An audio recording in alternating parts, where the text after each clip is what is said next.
उलमाए अहले सुन्नत, सामईन हज़रात, अस्सलामु अलैकुम व रहमतुल्लाहि व बरकातुहू। अल्हम्दुलिल्लाहि रब्बिल आलमीन वस्सलातु वस्सलामु अला सय्यिदिल अंबियाइ वल मुरसलीन व अला आलिहि व अस्हाबिहि अजमईन, अम्मा बाद, फ़अऊज़ु बिल्लाहि मिनश शैतानिर रजीम, बिस्मिल्लाहिर रहमानिर रहीम।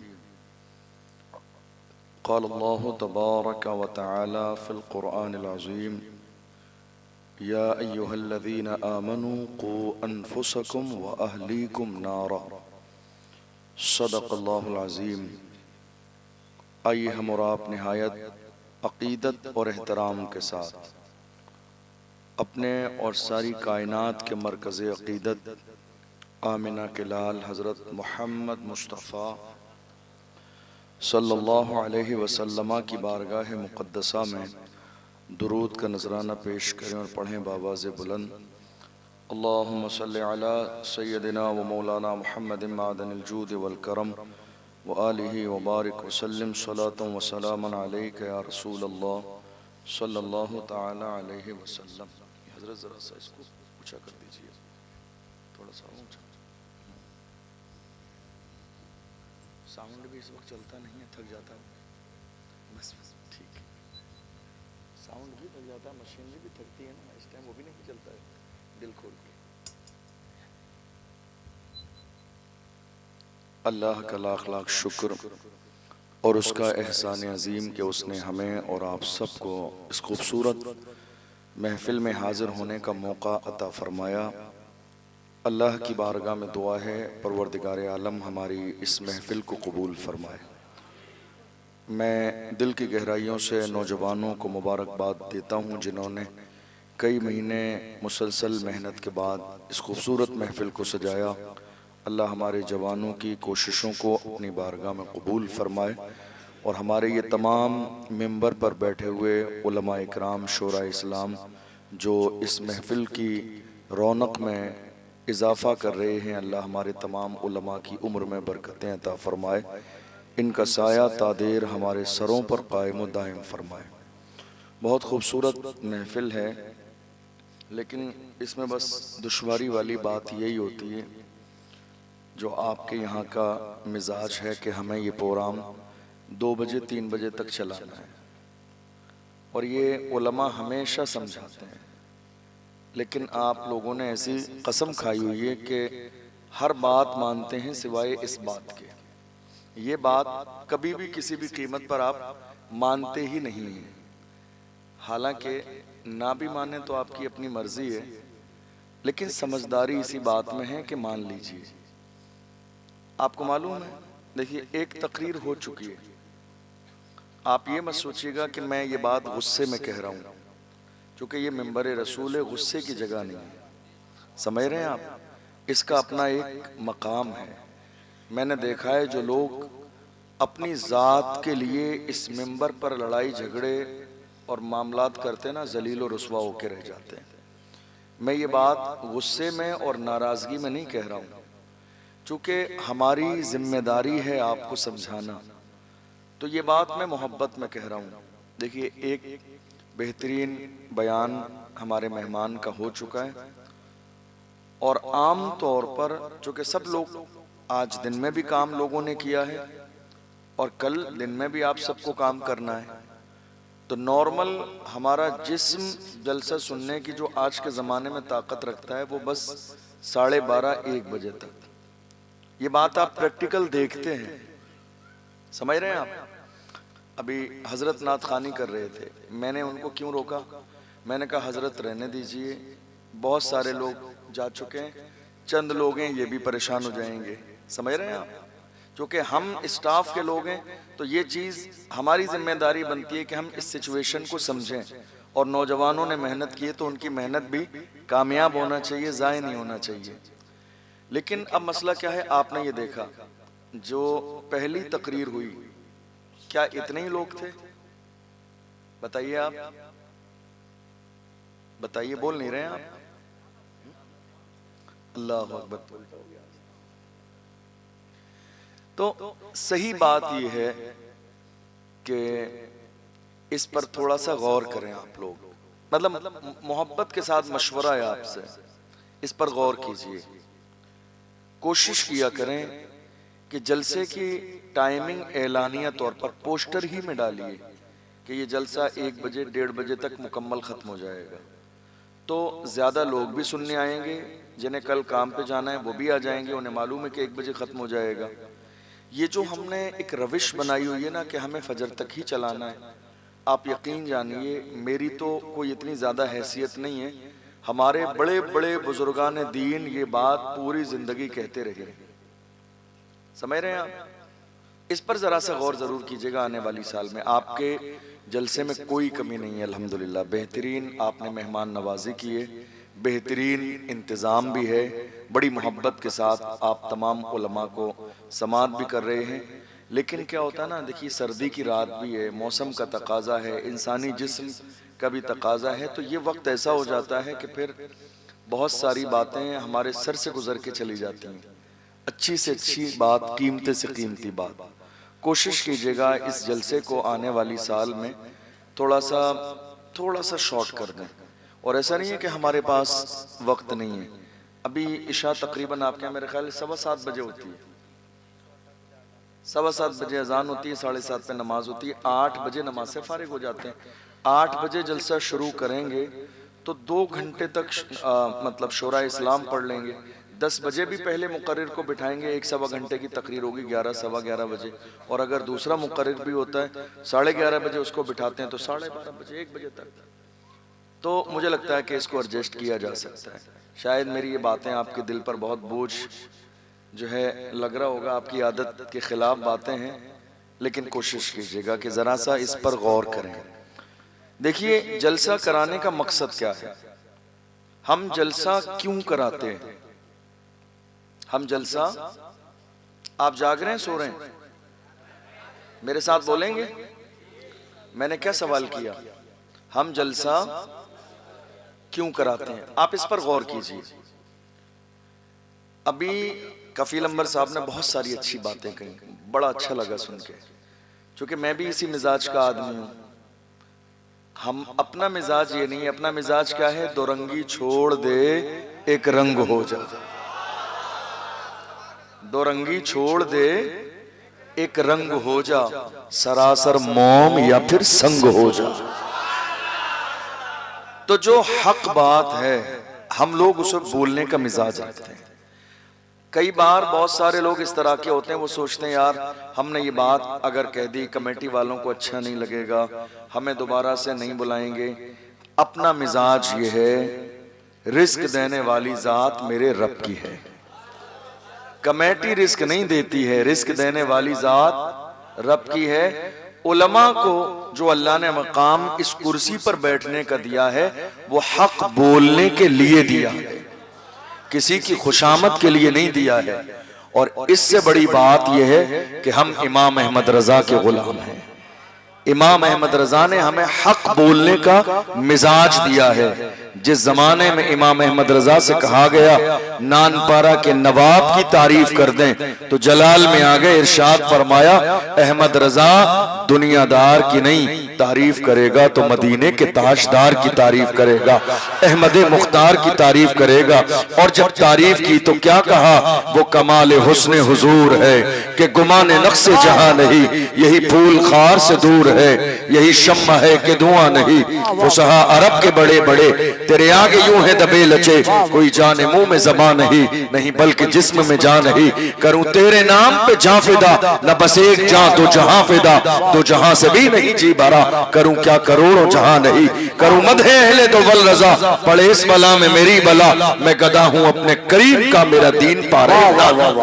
नारे तकबीर, नारे रिसालत, अज़मते मुस्तफा, जश्ने गौसे आज़म, फैज़ाने गौसे आज़म।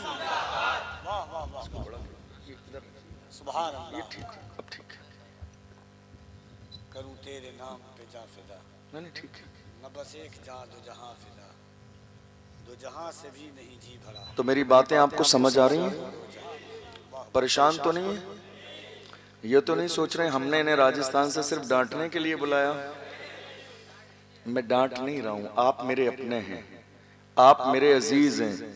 आपका उलमा से जो मोहब्बत का रिश्ता है, तो उलमा की भी ये जिम्मेदारी है कि अगर कुछ ऐसा देखें जो थोड़ा सा मुनासिब नहीं है तो प्यार से उसको अपील करें कि आप अगली साल इसको जरा सा मुनासिब कर लीजिए।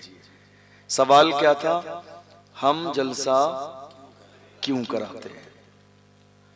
देखिए, हमारे बुजुर्गों ने इस जलसे की शुरुआत क्यों की, मकसद क्या था? ऐसे तो बहुत बड़ी बड़ी कॉन्फ्रेंसें हो रही हैं, मैं अभी 80 की स्पीड से तकरीर करके गुजर जाऊंगा, आपको बहुत मजा आ जाएगा, माशाल्लाह सुभान अल्लाह नारे लगाएंगे आप, लेकिन रिजल्ट पर नजर शायद आपकी ना हो।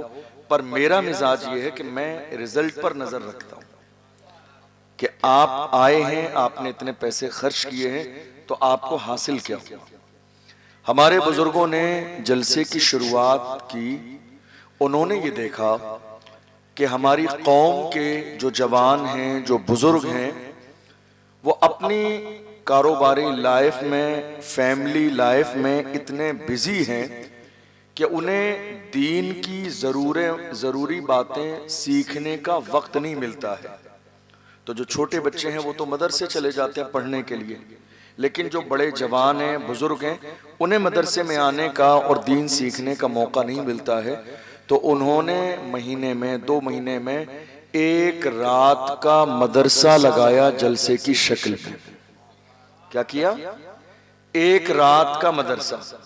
क्या किया? एक रात का मदरसा। क्यों? कि साहब जो लोग मदरसे में रोजाना पढ़ने नहीं आ सकते, कम से कम एक रात में उन्हें हुजूर की शरीयत का इतना सबक पढ़ा दिया जाए कि उनकी दुनिया भी कामयाब हो जाए, आखिरत भी कामयाब हो जाए। तो अब सबक पढ़ाने का अंदाज क्या होता है? सबक पढ़ाने का अंदाज होता है कि सबक बहुत संजीदगी के साथ पढ़ाया जाए, ताकि जो सामने वाला बंदा है उसके जहन के मुताबिक, ठीक है, उसको समझ में आना चाहिए कि क्या पढ़ाया जा रहा है, ताकि उसे याद हो जाए। अब मिसाल के तौर पर हम लोग जब बिल्कुल कुरान शरीफ का नाजरा पढ़ने बैठे, अब हमारे उस्ताद मुफ्ती साहब तो वो तो चाहेंगे अरबी में भी पढ़ा देंगे, मगर हमारे अंदर ये सलाहियत नहीं है ना अरबी में समझने की। तो मतलब क्या हुआ कि सामने वाले जिस लेवल के समझदारों, बात उस लेवल पे की जानी चाहिए ताकि उनकी समझ में आ जाए। आप यकीन जानिए, हम हुजूर के गुलाम हैं। हमें ये जो सब जिंदगी में अहम मौके दिए गए हैं, ये दीन सीखने के लिए, हमारे अंदर जितनी आजिज़ी होगी, जितना खुलूस होगा, दीन समझने का, दीन फैलाने का जितना जज्बा होगा, अल्लाह उस जज्बे की बुनियाद पर हमें हर जगह पर इज्जत अता फरमाएगा।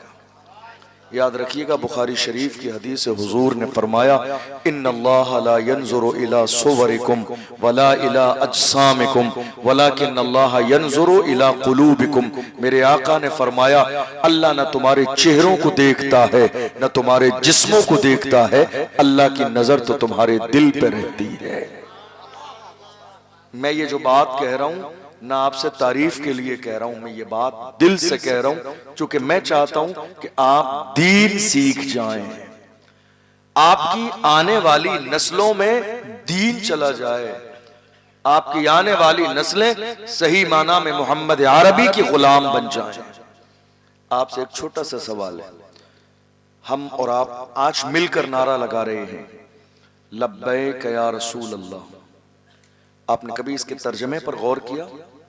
इसका तर्जमा और मतलब क्या है? लब्बैक या रसूल अल्लाह, इसका मतलब यह है कि या रसूल अल्लाह हम हाजिर हैं। क्या मतलब है? आप सही बताइए, मेरी बात समझ आ रही है? परेशान तो नहीं है आप? जोशीला खिताब तो नहीं सुनना चाहते हैं? ये समझ में आने वाला सुनना चाहते हैं? आप वो कहेंगे मैं वो भी कर दूंगा, लेकिन आप संजीदगी से सुन रहे हैं तो सोच रहा हूं कुछ अच्छी बातें सीख कर जाइए। तो लब्बैक का मतलब क्या है? या रसूल अल्लाह हम हाजिर हैं। आप नारा तो लगा रहे हैं या रसूल अल्लाह हम हाजिर हैं, मैं भी नारा लगाता हूं खुलकर, लब्बैक या रसूल अल्लाह हम हाजिर हैं। लेकिन कभी आपके जहन में ये ख्याल नहीं आया आप हाजिर कहां हैं?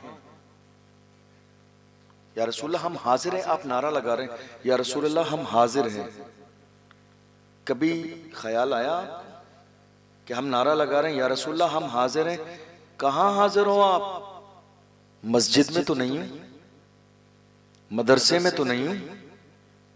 कहाँ हाजिर हो आप? दीन के काम में तो नहीं हूं। कहाँ हाजिर हो आप? वालिदैन की इताअत और खिदमत में तो नहीं हूं। कहाँ हाजिर हो? हुजूर के बताए हुए तरीके पर तो नहीं हूं।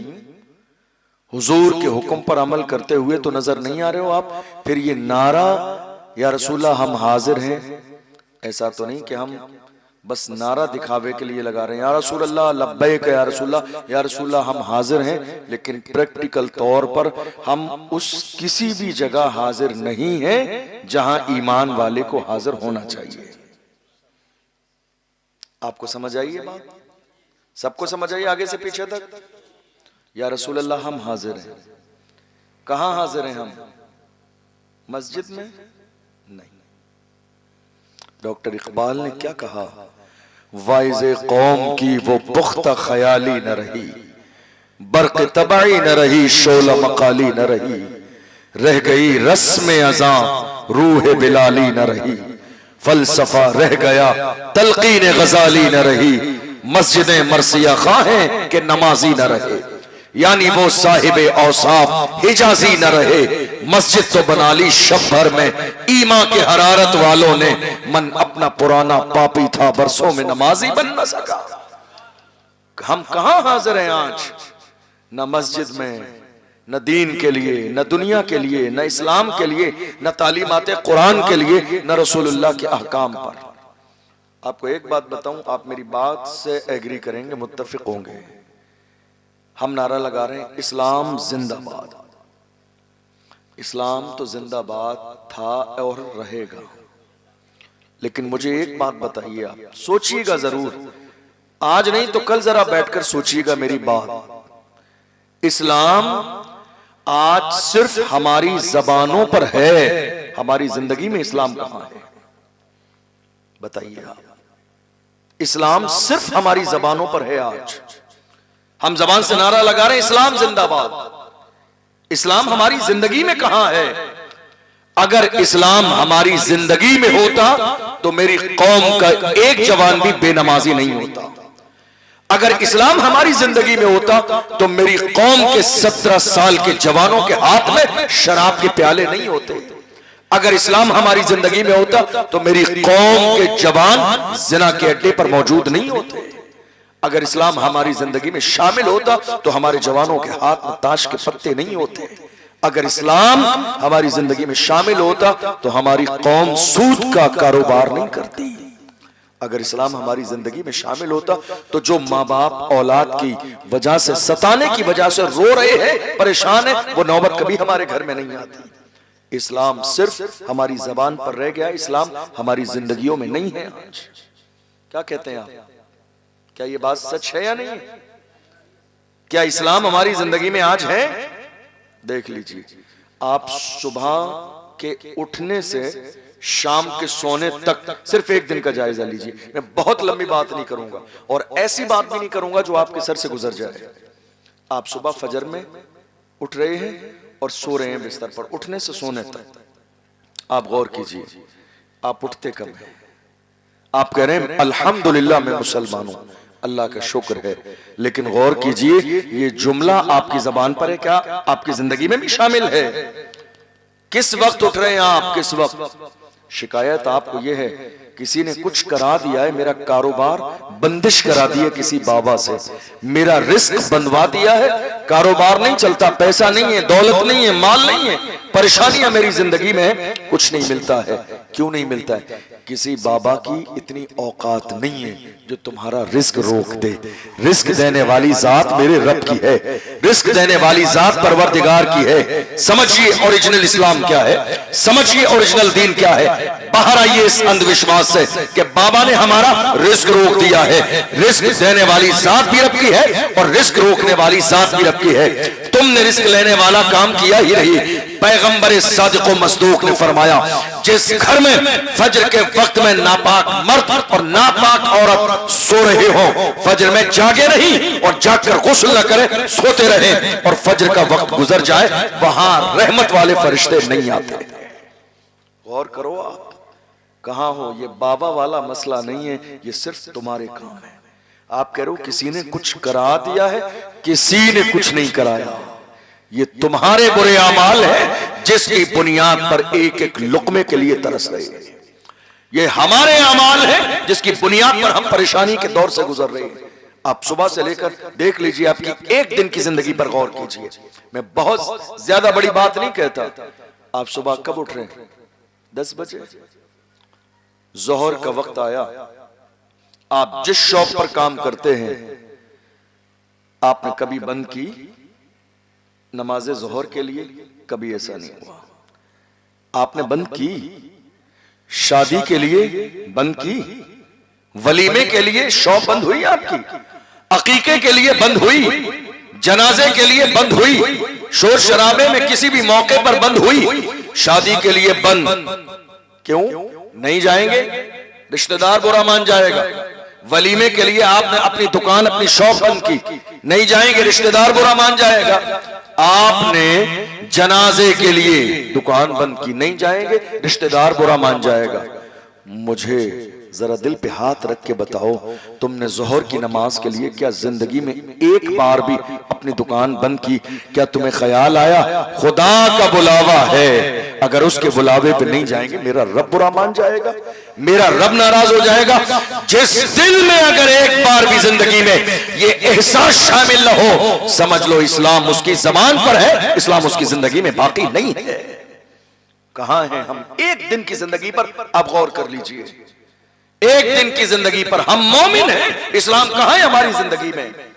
आप शाम तक चले जाइए, हम जो कारोबार करते हैं, कितनी बार ऐसी होती है, एक शख्स अपनी दुकान पर कारोबार करता है, उसके पास कोई चीज 100 रुपए की है, बेच रहा है 500 रुपए की, किसी शख्स ने आके उसकी कीमत लगाई 400 रुपए, तो इंसान उसी हलाल को हराम कैसे करता है जानते हो?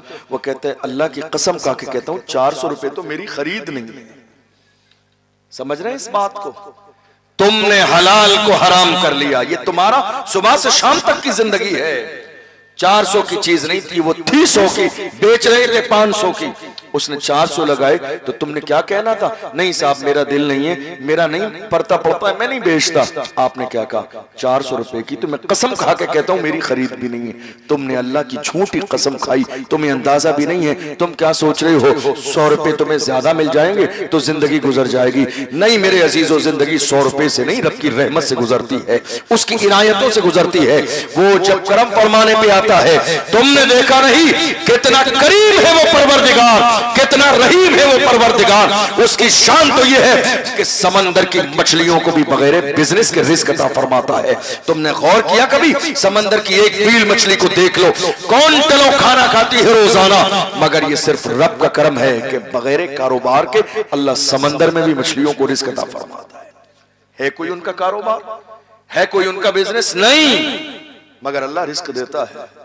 आप खेती से जुड़े हुए लोग हैं, आपने देखा होगा हम जमीन खोदते हैं, 200 फीट 300 फीट जमीन खोद लेते हैं कभी बोरिंग के लिए, अचानक जमीन में से मिट्टी के अंदर बंद एक मेंढक निकलता है 200 फीट 300 फीट जमीन के नीचे। मैं आपके जहन के लेवल की गुफ्तगू कर रहा हूं, आपको समझ में आए, ताकि आपके जहन में एक बात बैठनी चाहिए, अल्लाह का करम एक बंदे पर कितना है। 300 फीट जमीन के नीचे एक मेंढक निकल रहा है, हालत यह है नीचे भी मिट्टी है, ऊपर भी मिट्टी है। हम ये देख रहे हैं जिंदा रहने के लिए हवा की जरूरत, जिंदा रहने के लिए पानी की जरूरत, जिंदा रहने के लिए खाने की जरूरत। इसका मतलब यह है कि 300 फीट जमीन के नीचे एक मेंढक जिंदा है, तो मेरा परवरदिगार 300 फीट जमीन के नीचे उसके लिए हवा का भी इंतजाम करता है, पानी का भी इंतजाम करता है, खाने का भी इंतजाम करता है। जब जानवरों को रिस्क मिल रहा है तो हम तो अशरफुल मखलूकात हैं, हमें रिस्क क्यों ना मिलेगा? यकीन की कमी है, इसलिए जिंदगी में परेशान है। वरना अल्लाह का कुरान कहता है वमा मिन दाब्बतिन फिल अर्द इल्ला अलल्लाहि रिज़्क़ुहा, जमीन में कोई जानवर भी ऐसा नहीं है मगर अल्लाह अपने करम से उसे रिज़्क़ अता फरमाता है। एक जानवर भी ऐसा नहीं है मगर अल्लाह अपने करम से जानवरों को रिज़्क़ देता है। तो अल्लाह ने हमें तो अशरफुल मखलूकात बनाया, लेकिन हमारा ईमान कहां है? इस्लाम हमारी जिंदगी में कहां है? दीन हमारी जिंदगी में कहां है? आप शाम को आए, किस वक्त आए आप शाम को? शाम के 7 बजे 8 बजे आपने खाना खाया, खाना खाने के बाद घर के बाहर चले गए, चौराहे पर बैठ गए रात के 2 बजे तक, और 2 बजे आके आप सो गए। आपको कभी इस बात की फिक्र हुई कि आपको जिस परवरदिगार ने पूरे दिन तमाम हादसों से महफूज रखा, फजर की नमाज पढ़ी जा रही है, एकदम जागने के बाद गोया कि ये शुक्र अदा किया जा रहा है, शुक्र है तेरा आय अल्लाह तूने मुझे आज की रात एक नई जिंदगी और अता फरमाई। उठते ही नमाज पढ़ी जा रही है, सजदे शुक्र अदा किया जा रहा है, शुक्र है मेरे परवरदिगार तू चाहता तो मौत का फरिश्ता भेजकर आज की रात में मेरी जिंदगी को तमाम कर देता, मगर तूने एक दिन की जिंदगी मुझे और अता फरमाई है। फजर की नमाज में सजदे शुक्र अदा किया जा रहा है, और सोने से पहले रात को सजदे शुक्र अदा किया जा रहा है। शुक्र है मेरे परवरदिगार, पूरे दिन मैं रोड पर रहा, बाजारों में रहा, कितने एक्सीडेंट हो गए, कितने लोग मर गए, मगर अल्लाह तेरा शुक्र है कि तूने सारे हादसों से मुझे महफूज रखा है।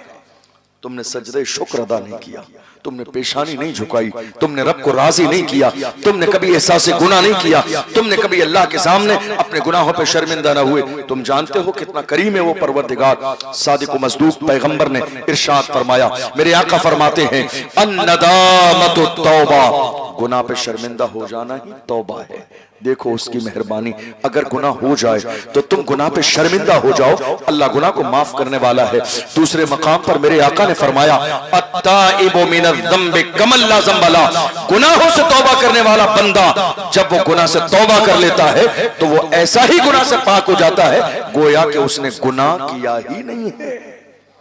ये अल्लाह की रहमत है, ये उसका करम है, ये उसकी मेहरबानी है, ये उसकी इनायतें हैं। लेकिन आप गौर कीजिए कि इस्लाम हमारी जिंदगी में कहाँ है। हम कह रहे हैं लब्बैक या रसूल अल्लाह, या रसूल अल्लाह हम हाजिर हैं। एक दिन, सिर्फ एक दिन गौर करके देख लो, मेरी कौम के जवानों से मैं हमेशा कहता हूं, एक दिन संजीदगी के साथ रसूलुल्लाह की महफिल में बैठकर ईमान को अपनी जिला बख्शने के लिए ये सोच लो कि हम रसूलुल्लाह से वादा कर रहे हैं, या रसूलुल्लाह हम हाजिर हैं। हम हाजिर कहाँ हैं? हम कहाँ हाजिर हैं? तुमने हीरो नहीं देखे, तुम तो नाचने गाने वालों को हीरो समझते हो, वरना हमने और आपने हमारी माते की आंखों से हीरो देखे हैं। हमने देखा है पिछले साल जब रमजान का महीना आया, फलस्तीन की सरजमीन पर बमबारी की जा रही थी, लाशें गिर रही थी, घर गिर रहे थे, मस्जिदों के ढेर पड़े थे, जवान बेटों के लाशें पड़े थे, मगर अल्लाह की इज्जत की कसम खा के कहता हूं, फलस्तीन के जवानों ने न एक सजदा कज़ा किया, न नमाजें कज़ा की, न रोजा छोड़ा है, न तरावी छोड़ी है, न जुमा छोड़ा है, न सदका छोड़ा है, न शुक्र छोड़ा है। हाल ये है, जवान 22 साल के बेटे का जनाजा सामने है और एक 50 साल का बाप अल्लाहु अकबर सजदा करता है और सजदा करके कहता है जान दे दी उसी की थी, हक तो ये है कि हक अदा न हुआ। जवान बेटे की लाश निगाहों के सामने है, फिर भी बाप सजदा करके कहता है न मस्जिद में न बैतुल्लाह की दीवारों के साए में नमाज इश्क अदा होती है तलवारों के साए। नारे तकबीर, नारे रिसालत, जश्न गौसे आजम, मजहब इस्लाम, हज़रत अल्लामा मुफ्ती अशरफ जिलानी साहब किबला। इस्लाम कहाँ है हमारी जिंदगी में? गौर कीजिएगा, मैं आपको एक छोटी सी बात बताऊं। सोशल मीडिया का दौर है, हम किसी भी छोटी सी चीज को देखते हैं तो उठाकर अपने स्टेटस पर लगा देते हैं। कोई नाच रहा है, हमने उठा के स्टेटस पे लगा दिया। कोई गाना गा रहा है, हमने उठा के स्टेटस पे लगा दिया। कहीं डांस पार्टी हो रही है, हमने उठा के स्टेटस पे लगा दिया। मैं जवानों से कहता हूं, जवानों स्टेटस लगाने से पहले भी गौर किया करो, वरना तुम्हारे मोबाइल के स्टेटस को देखकर दुनिया तुम्हारे स्टेटस का अंदाजा लगा लेती है कि तुम्हारा अपना लेवल क्या है, तुम्हारा अपना मेयार क्या है, तुम्हारी अपनी शान क्या है, तुम्हारा अपना मकाम क्या है। अरे हम क्या थे और क्या हो गए? पूछो डॉक्टर इकबाल से हमारी तारीख क्या है, तो डॉक्टर इकबाल ने कहा था हमारी तारीख रही है टल न सकते थे अगर जंग में अड़ जाते थे, पांव शेरों के भी मैदान से उखड़ जाते थे, तुझसे सरकश हुआ कोई तो बिगड़ जाते थे। तीर क्या चीज है, हम तोप से लड़ जाते थे, शान आंखों में नचते थे जहादारों की, कलमा पढ़ते थे हम छाओं में तलवारों की। हम जो जीते थे तो जंगों की मुसीबत के लिए और मरते थे तेरे नाम की इज्जत के लिए। दश्त तो दश्त है, दरिया भी न छोड़े हमने, बहरे जुल्मात में दौड़ा दिए घोड़े। ये किसी और की नहीं, हमारी तारीख है, मोहम्मद अरबी के गुलामों की तारीख है। जवानों कहां हो आज आप? ये जवानी अय्याशियों के लिए नहीं है, जवानी शराब के लिए नहीं है, ये जवानी जिना के लिए नहीं है, ये जवानी नाफरमानी के लिए नहीं है, ये जवानी जो है नशे में जाय करने के लिए नहीं है, ये जवानी तबाह बर्बाद करने के लिए नहीं है। तुम्हें अंदाजा भी नहीं है, दुनिया की हर कौम का सबसे कीमती सरमाया उस कौम के नौजवान होते हैं।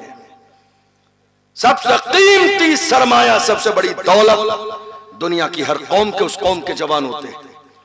ये जवान हिदायत के रास्ते पर रहे तो कौमें मुअज़्ज़ज़ रहती हैं, और अगर यही जवान गुनाहों की दहलीज पे कदम रख दें तो कौमें जलील और रुस्वा हो जाती हैं। कहां हैं हमारे जवान? अल्लाह अकबर। अफसोस होगा आपको ये जानकर, हमारे 17 साल के जवान कहां हैं? शराब के ठेके पर। रात के 3 बजे शराब के ठेके पर छापा पड़ा एक जगह, 10-20 जवान पकड़े गए। खबर आई, तहकीक की गई, कलेजा फट गया कि 17-18 साल के 15-20 जवान शराब पीने वाले, नशे में धुत जमीन पे गिरने पड़ने वाले किसी और के नहीं, हमारे जवान थे। गौर करो, गौर, कहां है मेरी कौम के जवान? ये शराब के अड्डे तुम्हारे लिए नहीं है, ये जिना के अड्डे तुम्हारे लिए नहीं है। तुम्हें अंदाजा भी नहीं है, शराब, मेरे आका ने इरशाद फरमाया, शराब के बारे में मेरे नबी ने फरमाया, शराब उम्मुल खबाइस है, यानी दुनिया की सबसे बुरी चीज अगर कोई है तो वो शराब है। इंसान जब तक शराब नहीं पीता है हजारों गुनाह से महफूज रहता है, लेकिन जब इंसान शराब पी लेता है तो हजारों ऐसे गुनाह कर लेता है जिसको करने के बारे में जिंदगी में कभी उसने सोचा ही नहीं। एक औरत, अल्लाह अकबर, एक पारसा नेक परहेजगार इंसान को, जंगल में रहता है, इबादत करता है, बुलाया अपने घर में किसी बहाने से। जब वो आ गया तो उसने दरवाजा बंद कर दिया और कहा, अब मेरी 3 बात माननी पड़ेगी वरना तेरी इज्जत भी जाएगी, जान भी जाएगी। बात क्या है? कहा, तेरे लिए जान बचाने का एक ऑप्शन सिर्फ इतना है, या तो देख ये शराब का एक जाम है, शराब पी ले। दूसरा ऑप्शन ये है कि एक लड़का है, इसे कत्ल कर दे। और तीसरा ऑप्शन ये है कि मेरे साथ जिना कर ले। और अगर इन तीनों में से तू किसी बात के लिए राजी न हुआ तो मैं शोर मचा दूंगी कि तूने मेरे साथ ज्यादती की है। लोग आ जाएंगे, कहीं मुंह दिखाने के काबिल न बचेगा। अल्लाह अकबर। फंस गया वो शख्स, क्या करूं क्या ना करूं, सोचता है जिना करूंगा, ये गुनाह कबीरा है, जहन्नम में जाने का जरिया है, अल्लाह रसूल नाराज हो जाएंगे। मेरे आका ने फरमाया, बुखारी की हदीस है, इंसान जब जिना करता है उस वक्त में ईमान उसके अंदर से निकल जाता है। वो जिना करने की हालत में, हालत ईमान में नहीं होता है, ईमान उसके अंदर से निकल जाता है। गौर तो कीजिए, कहां हैं आप? क्या सोच रहे हैं आप? आपको अंदाजा नहीं है, सामान 100 बरस का है, पल की खबर नहीं। आगाह अपनी मौत से कोई बशर नहीं। कहीं ऐसा ना हो, जिना करने वालों से हमेशा कहता हूं, कहीं ऐसा ना हो तुम्हें ऐसी हालत में मौत आ जाए जिस वक्त तुम्हारे जिस्म से ईमान निकाला जा चुका हो। क्या ठिकाना होगा तुम्हारा? ईमान है तो जन्नत मिलेगी, और अगर ईमान नहीं है तो हमेशा के लिए जहन्नम को अल्लाह ने भड़का दिया है, जिनका ईमान सलामत नहीं है। गौर कीजिए, उसने सोचा अगर मैं जिना करूंगा तो ये गुनाह है, कबीरा है, किसी भी कीमत में माफ न किया जाएगा। अल्लाह अकबर। उसने सोचा कत्ल करूं तो अल्लाह ने मना किया है, मन कतल नफ्सन बिगैर नफ्सिन फकअन्नमा कतल अन्नास जमीआ। अगर एक नाहक इंसान को कत्ल कर दिया तो गुनाह इतना मिलेगा गोया कि पूरी इंसानियत को कत्ल कर दिया। क्या करूं? सोचता रहा, काफी प्रेशर था, सोचता रहा। 3 गुनाह सामने हैं। मेरी बात समझ आ रही है आपको? 3 गुनाह सामने हैं। शराब का प्याला भी है, कत्ल करने के लिए जवान भी है, और जिना करने के लिए औरत भी है। 3 ऑप्शन हैं। अल्लाह अकबर। आप गौर करो, जहां तक मैंने इस वाकये में समझा, अगर वो जिना कर लेता तो 2 गुना नहीं होते, न शराब पीनी पड़ती और न ही उसको जो है कत्ल करना पड़ता, और अगर कत्ल कर देता तो न शराब पीनी पड़ती न जिना करनी पड़ती। मगर उसके जहन में उस वक्त बात ही आई कि सबसे आसान काम है शराब उठा के पी लेना, शराब का जाम मुंह से लगा लेना। गौर करना जवानों, शराब को मेरे नबी ने क्या कहा? उम्मुल खबाइस है, तमाम बुराइयों की जड़ है शराब, तमाम हलाकतें इसी की बुनियाद पर होती है, गुनाह इसी की बुनियाद पर होते हैं। अल्लाह अकबर। उसने उठाया, कहा मैं इन तीनों में से जो चूज करता हूं वो शराब है। शराब का प्याला उठा के मुंह से लगाया, शराब पी ली। शराब पीने के बाद जब दुनिया का नशा गालिब आया है तो नशा गालिब आने के बाद उसने जिना भी किया, उसने जिना भी किया। शराब का नशा गालिब आने के बाद उसने बच्चे को कत्ल भी किया। शराब का नशा आने के बाद, गौर तो करो, नशा नहीं किया था तो जिना को गुनाह कबीरा समझ रहा था, जब तक नशा न किया था कत्ल करने को गुनाह कबीरा समझता था। मगर उसने एक गुनाह की बुनियाद पर, अब शराब का नशा इतना गालिब है, न जिना बुरा लगता है न कत्ल करना बुरा लगता है। अल्लाह अकबर। शराब पीने की बुनियाद पर उसने दोनों गुनाह किए। अंदाजा लगाइए क्या मेरे नबी का कलाम सच नहीं है? हुजूर ने फरमाया तमाम गुनाहों की जड़ है शराब। कहां है हमारे जवान? शराब के ठेले पर। अल्लाह अकबर। शराब के ठेके पर पहुंच रहे हैं रात के 4-4 बजे तक शराब के नशे में। तुम्हें अंदाजा भी नहीं है कितनी रिवायतें इस तरह की है कि शराब पीने वाले की दुआएं रद्द कर दी जाती है। कितनी रिवायतें इस तरह की है कि शराब पीने वाला शराब पीता है, उसकी 40 दिन की इबादत को कबूल नहीं किया जाता है। कहां हो जवानों, कहां हो? ये शराब इंसान की जिंदगी में हलाकत लाती है। शराब पीने से तबाही आती है, शराब पीने से चेहरे का नूर खत्म होता है, शराब पीने से इंसान की दौलत खत्म हो जाती है, शराब पीने से इंसान के घर की बरकतें खत्म हो जाती है। कहां हो आप? शराब पीने के लिए आप परेशान हैं, सिर्फ दुनिया के नशे के लिए। जवानों, मैं मना नहीं करता हूं, अगर मेरी कौम के जवान नशा करना चाहते हैं तो मैं तो उन्हें दिल खोल के इजाजत देता हूं। जवानों, अगर तुमने ठान ही ली है कि तुम्हें नशा करना ही है, तुमने ठान लिया है नशा करना है, तो जाओ, मेरी तरफ से इजाजत है, खुल के नशा करो। लेकिन ये लोकल वाला नशा न किया करो जिसको करके लोग नाली और नाले में गिर जाते हैं। ये लोकल वाला नशा नहीं, नशा करो ब्रांडेड नशा, वो नशा जो बिलाल हबशी ने किया, जो सलमान फारसी ने किया, जो सुहैब रूमी ने किया, जो हजरत अम्मार इब्न यासिर ने किया, जो हजरत सुमैया ने किया। कौन बिलाल है? मारा जाता है, घसीटा जाता है, परेशान किया जाता है, मगर बिलाल है, पुकार के कहते हैं तू हो के तू शुरू मुझे काली हजार दे। ये वो नशा नहीं जिसे तुर्शी उतार दे। इश्क रिसालत। जरा दोनों हाथों को उठा के लब्बैक या रसूल अल्लाह, लब्बैक या रसूल अल्लाह। नशा करना है, इश्क रसूल का नशा करो, हुजूर की गुलामी का नशा करो, मोहब्बत रसूल का नशा करो। दुनिया में जो इंसान हुजूर के इश्क का नशा करता है, जानते हो उसका हाल क्या होता है? जब वो मर जाता है, जब रूह निकल जाती है, जब रूह तन से जुदा हो जाती है, फिर भी उसका मकाम कितना बुलंद रहता है। तुमने देखा नहीं, तारीख में उलमा ने पढ़ा है और उलमा बयान भी करते हैं। हो सकता है वो बात आपको न समझ में आए, लेकिन याद रखना, एक आशिक तो हमने अपने माथे की आंखों से देख लिया। कौन? व्हील चेयर पे बैठने वाला, वो मर्द कलंदर जिसने फैजाबाद के धरने में दिसंबर की सर्दी में वबांगे तोहल कहा था, उन्हें जाना उन्हें माना, न रखा खैर से काम, लिल्लाहिल हम्द में दुनिया से मुसलमान गया। आज ले उनकी पनाह, आज मदद मांग उनसे, फिर न मानेंगे कयामत में अगर मान गया। जानो दिल होश हो खिरत सब तो मदीने पहुंचे, तुम नहीं चलते रजा सारा तो सामान गया। मैं ये नहीं कहता हूं नशा ना करो, नशा करो, मोहब्बत रसूल का नशा करो, हुजूर की गुलामी का नशा करो, हुजूर से वफादारी का नशा करो। जब ये नशा गालिब आता है तो हाल क्या होता है? जब उस मर्द कलंदर का जनाजा निकलता था तो दुनिया पुकार के कहती थी, आशिक का जनाजा है, जरा धूम से निकले, महबूब की गलियों से जरा घूम के निकले। जमाने में जब कब्र में उतारा जाता था तो गुलाम कहते थे, जमीन मैली नहीं होती, ज़मन मैला नहीं होता, मोहम्मद के गुलामों का कफन मैला नहीं होता।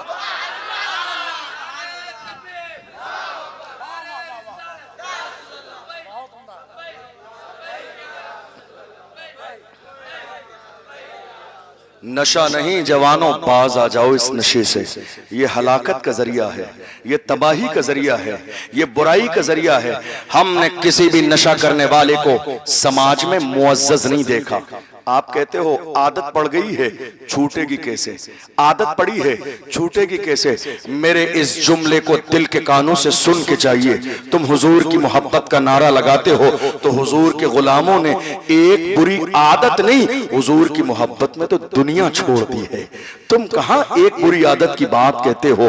अल्लाह अकबर। हमने देखा रसूलुल्लाह सल्लल्लाहु अलैहि वसल्लम के गुलाम कैसे थे, उनका अंदाज कैसा था, उनका मिजाज कैसा था। वो जमाने में यही नारा लगाते थे, छूट जाए अगर दौलते कौनेन तो क्या गम, छूटे न मगर हाथ से दामाने मोहम्मद। मोहम्मद अरबी के गुलामों ने किसी भी दौर में कभी किसी भी हक बात में समझौता नहीं किया। जमाना मानता है बुरा तो मान जाए, जमाना गलत कहता है तो कहता रहे, लेकिन हम हुजूर के गुलाम हैं।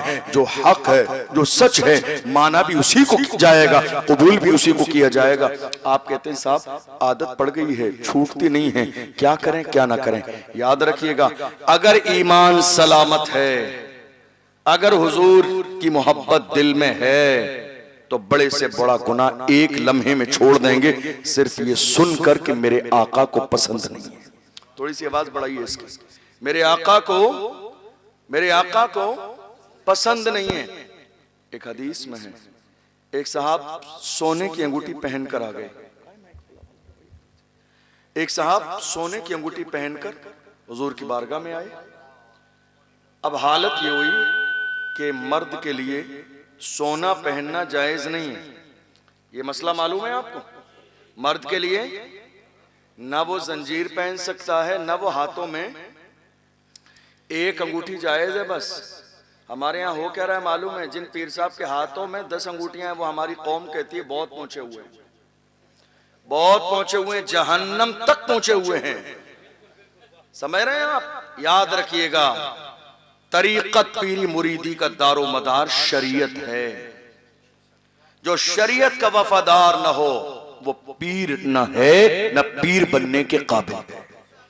हमारे यहां शरीयत सबसे अहम है। अब गौर कीजिए, एक शख्स आए, हाथ में सोने की अंगूठी, मर्द के लिए जायज नहीं है। मेरे रसूल की नजर पड़ गई। देखो ईमान वाला कैसा होता है, एक आशिक कैसा होता है। आप गुनाह करते हुए कहते हैं क्या करें हजरत, छूटता ही नहीं है। ईमान वाले कैसे होते हैं?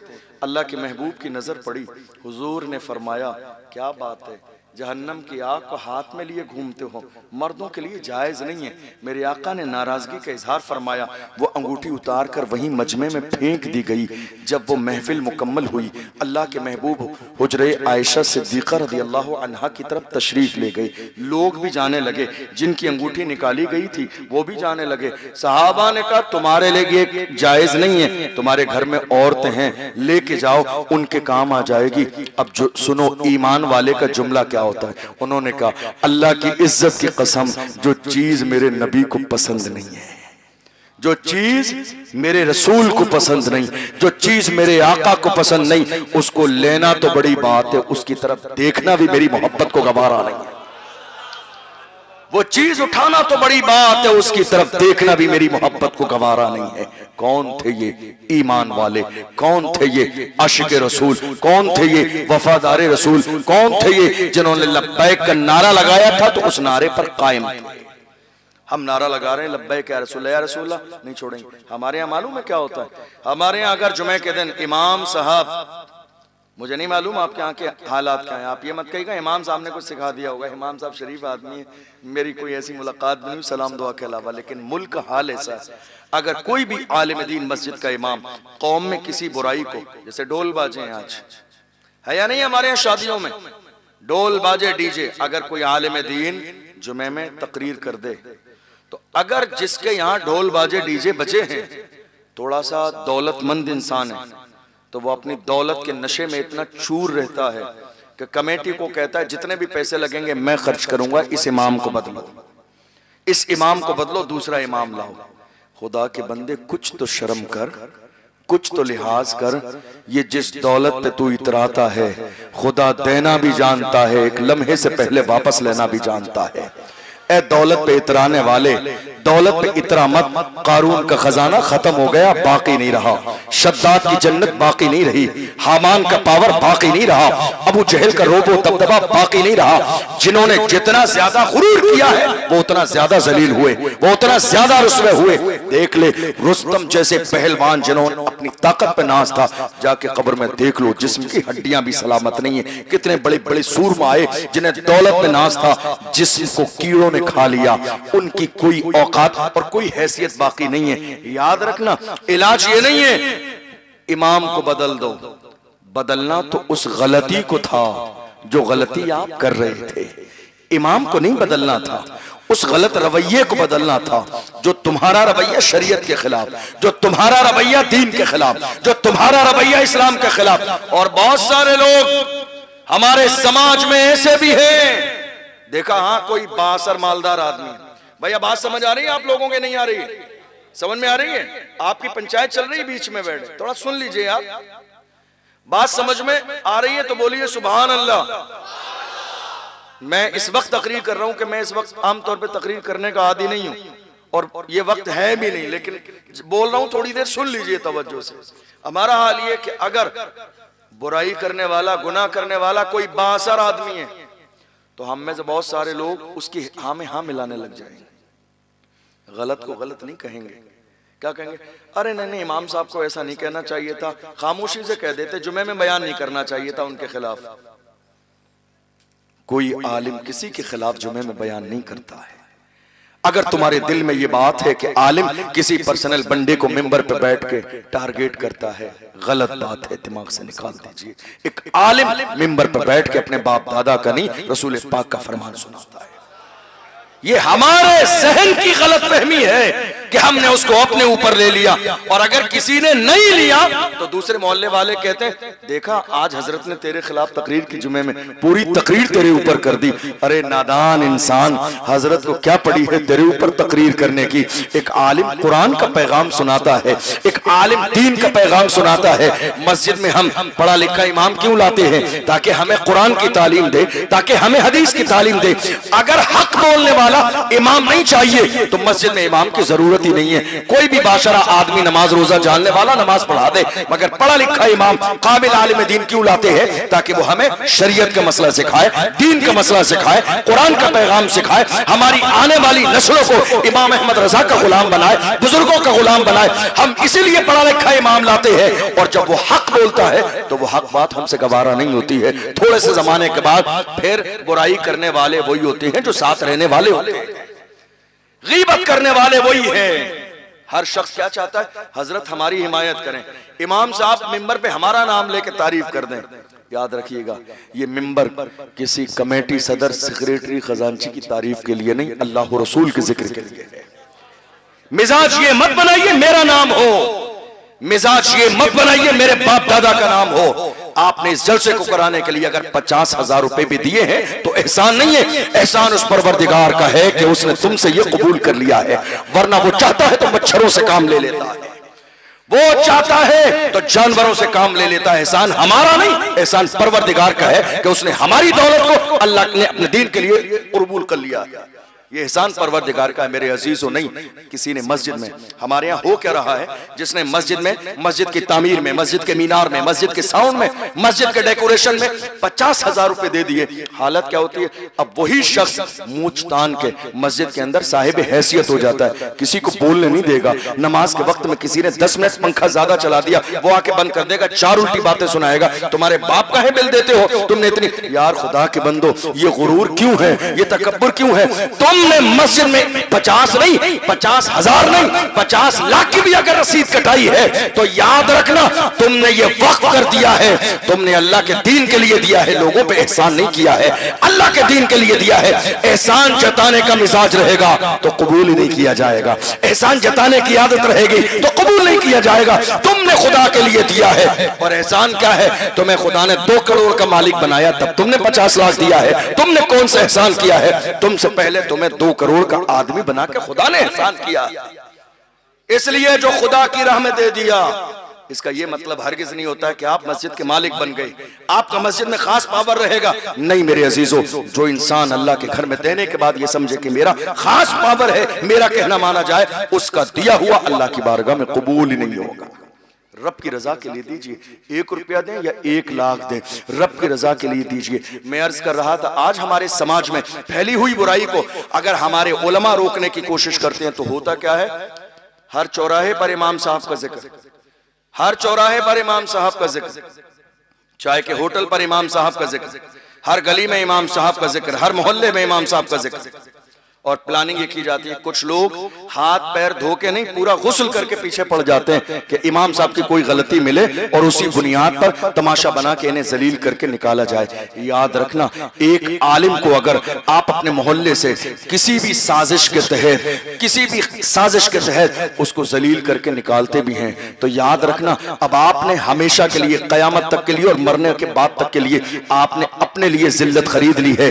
वरना ये जो इमाम है जिसको आप जलील करके निकाल रहे हैं, अल्लाह ने उसके सीने में कुरान के 30 पारे रखे हैं। ये कहीं जलील नहीं होगा, ये जहां जाएगा अल्लाह इसके खानदान की वजह से नहीं, कुरान की बरकत की वजह से इसे इज्जत अता फरमाएगा, हुजूर की गुलामी की वजह से और हुजूर की नालेन की वजह से इज्जत अता फरमाएगा। इसलिए ईमान का तकाजा ये है, अगर मस्जिद का इमाम या कोई भी आलिम दीन हक बोल रहा हो और अगर हमारे अंदर वो खामी है तो सर झुका के मान लीजिए, इज्जत इसी में है, इज्जत इसी में है कि अगर गलती है तो मान लीजिए। इसलिए कि अगर आज मेरी बात नहीं मानेंगे, किसी आलिम की बात नहीं मानेंगे, मस्जिद के इमाम की, आलिम की, कुरान के हुक्म की अगर आप मुखालिफत करते हैं, कोई बात नहीं, कितने दिन जिएंगे, कितने दिन जिंदा रहेंगे, ये गुरूर कब तक रहेगा, ये दौलत कब तक रहेगी, ये माल कब तक रहेगा, ये शान शौकत कब तक रहेगी।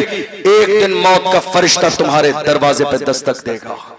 जिस दिन दौलत काम नहीं आएगी, जिस दिन माल काम नहीं आएगा, जिस दिन शोहरत काम नहीं आएगी, जिस दिन औलाद काम नहीं आएगी, जिस दिन जमीनें काम नहीं आएगी, जिस दिन फैक्ट्री काम नहीं आएगी। इसलिए तौबा करो अल्लाह से, ऐ मेरे परवरदिगार, अनजाने में जो गुनाह हुए हैं हम तौबा करते हैं और आज अहद करते हैं जब तक जिंदा रहेंगे मोहम्मद अरबी के गुलाम बन के जिंदा रहेंगे। और याद रखना, ये ढोल बाजे डीजे आज हो क्या रहा है हमारे यहाँ, मैंने देखा बड़ी आप परेशान तो नहीं हो रहे? बोल दूं 10-15 मिनट। आज हालत यह है हमारे समाज में, हर शादी में ये ढोल बाजे है या नहीं? कुछ नौजवान बाहर कमाने वाले, कहां? मुंबई, हैदराबाद, अलग अलग जगहों पे। अल्लाह हमारी कौम के जवानों को खूब तरक्की दे, तिजारत दे, आपको अल्लाह आपकी परेशानी को दूर फरमा दे। हमें बुरा नहीं लगता, हम तो खुश होते हैं जब हमारी कौम के जवान तरक्की करते हैं। लेकिन होता क्या है, बाहर से, परदेश से कमा कर आने वाले हमारे जवान वो कहते हैं नहीं साहब, अब बड़ी मेहनत से हमने बाजू की कमाई है, ये दौलत हमने कमाई है, अब हम इमाम साहब के हिसाब से भी शादी करेंगे। नहीं साहब, शादी अपने हिसाब से होगी।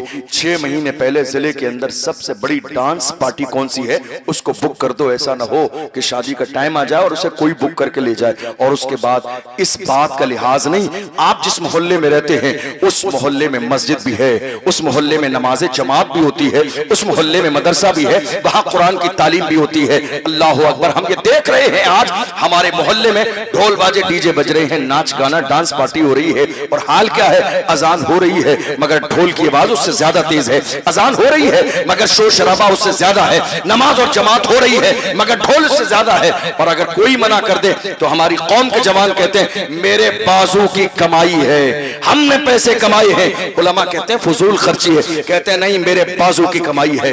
मैं कहता हूं ए नादान, ए मेरी कौम के नादान जवान, तुझे अंदाजा नहीं, तू जिस बाजू पे इतराता है इस बाजू में ताकत देने वाली जात भी मेरे रब की है। तू जिस पैसे को कमा कर लाया है वो पैसा देने वाली जात भी मेरे रब की है। तुझे अंदाजा भी नहीं है, अगर इतना गुरूर है तुझे अपनी जवानी पर, इतना गुरूर है अपनी दौलत पर, इतना गुरूर है तुझे अपने पैसे पर, तो जाके किसी बड़े दिल्ली के हॉस्पिटल में चक्कर लगा ले, तुझसे बड़े बड़े सूरमा के हाथों पे फालिज का असर हो गया। जाके चक्कर लगा ले, तुझसे बड़े बड़े मालदार पैसे वाले, जमीन जायदाद खानदान वाले, तुझसे ज्यादा बॉडी बिल्डर का हाल ये है, बिस्तर पे पड़े हुए हैं, गले बंद हो गए हैं, बाज़ाब्ता चीरा लगाया जा रहा है। एक लुकमा 6 महीने का जमाना गुजर गया, हल्क से नीचे नहीं उतरा है, लिक्विड 6 महीने से पेट के अंदर चीरा लगा के पहुंचाया जा रहा है। गौर करो, खुदा ने बता दिया बादशाही सिर्फ मेरी है, पावर सिर्फ मेरा है, ताकत सिर्फ मेरी है। गुरूर नहीं, तकब्बुर नहीं, अपने आप को बड़ा समझना नहीं। तुम अल्लाह के बंदे हो। अल्लाह के रसूल ने फरमाया, मन तवादा लिल्लाहि रफ़अहुल्लाह, जो अल्लाह के लिए झुक जाता है अल्लाह उसे दर्जों बुलंदियां अता फरमाता है। गुरूर नहीं, तकब्बुर नहीं। तुम किससे गुरूर कर रहे हो? मिसाल के तौर पर, अगर आपको मेरी कोई बात बुरी लग रही है, आप मोमिन हैं, मेरे भाई हैं, आप मुझे तन्हाई में कह देंगे हजरत ये बात समझ में नहीं आई, मैं उसकी वजाहत कर दूंगा क्या मतलब था। लेकिन आप उसको सुन के अपने आप को नहीं नहीं ऐसे कैसे कह दिया, याद रखिएगा ये मैं जो बोल रहा हूं ये मेरा फरमान नहीं, मेरी कोई हैसियत नहीं, बात उसकी है जिसकी जबान से जो निकलता है वो हो के रहता है। कौन? मेरे इमाम कहते हैं, वो जबान जिसको सब कुन की कुंजी कहे, उसकी नाफिज हुकूमत पे लाखों सलाम। कौन? वो पैगंबर जिसकी शान ये है, जो शब को कह दिया दिन है तो दिन निकल आया, जो दिन को कह दिया शब है तो रात हो के रही। या रसूल अल्लाह, तुम्हारे मुंह से जो निकली वो बात हो के रही। वमा यंतिकु अनिल हवा इन हुवा इल्ला वह्यु युहा। पैगंबर अपनी मर्जी से कुछ नहीं बोलते हैं, हुजूर की जबान से वही निकलता है जो परवरदिगार चाहता है। अल्लाह का कुरान कहता है, या अय्युहल्लज़ीना आमनू qu अनफुसकुम व अहलीकुम नारा। ए लोगो, ए ईमान वालो, अपने आप को और अपने घर वालों को जहन्नम की आग से बचाओ, जहन्नम की आग से बचाओ। इसलिए कि जहन्नम का ईंधन इंसान और पत्थर है। आप गौर तो करो, बुराई, नशा हमारे समाज में फैलता जा रहा है। जिना, और बड़ी माजरत के साथ, जिना करने वाले, जिना कबीरा गुनाह है, और जिना करने वाले आज के जमाने में सिर्फ नौजवान लड़के नहीं हैं। शर्म से सर तो तब झुकता है, दादा बन गए हैं फिर भी जिना कर रहे हैं, नाना बन गए हैं फिर भी जिना, 4 बच्चे जवान होने वाले फिर भी प्यार मोहब्बत का ये खेल तमाशा खत्म नहीं हो रहा है। तुमने इस दुनिया को समझा क्या है? दुनिया बनाने वाला परवरदिगार कहता है, वमल हयातुद दुनिया इल्ला मताउल गुरूर। दुनिया की जिंदगी तो सिर्फ एक धोखा है। जिसने दुनिया बनाई है वो परवरदिगार कहता दुनिया की जिंदगी एक धोखा है। जवानों, याद रखना, जिना, ये शराब, ये शबाब, हर जमाने में मेरी कौम के जवानों के सामने शराब और शबाब पेश किया गया, लेकिन हर जमाने में मेरी कौम के जवानों ने शराब और शबाब को ठोकर मार के कहा, अपना सब कुछ गुंबद खजरा कल भी था और आज भी है, मेरे नबी से मेरा रिश्ता कल भी था और आज भी है। बतला दो गुस्ताखे नबी को, गैरत मोमिन जिंदा है, उन पे मर मिटने का जज्बा कल भी था और आज भी है। ये किसी और की फिक्र नहीं, मोहम्मद अरबी के गुलामों की फिक्र है। कहां हैं आप? जिना हमारे समाज में दूर दूर तक हमारे समाज से जिना का कोई वास्ता नहीं था। ये कलमा पढ़ने वाले जवान थे, जिधर निकलते थे इनके किरदार को देखकर लोग कलमा पढ़ के मुसलमान हो जाते थे। मगर अफसोस, आज जिना का बाजार गर्म है। आप जानते हैं ये जिना हमारे समाज में आम कैसे हो गया? जिना कई तरीके का है। जिना आंखों का भी है, जिना हाथों का भी है, जिना पैरों का भी है, और जिना जो आप जानते हैं जिना है। याद रखना, अगर अपने इन आंखों से जिना के गलत मनाजिर देख रहे हैं इंटरनेट पर तो ये आंखों का जिना है।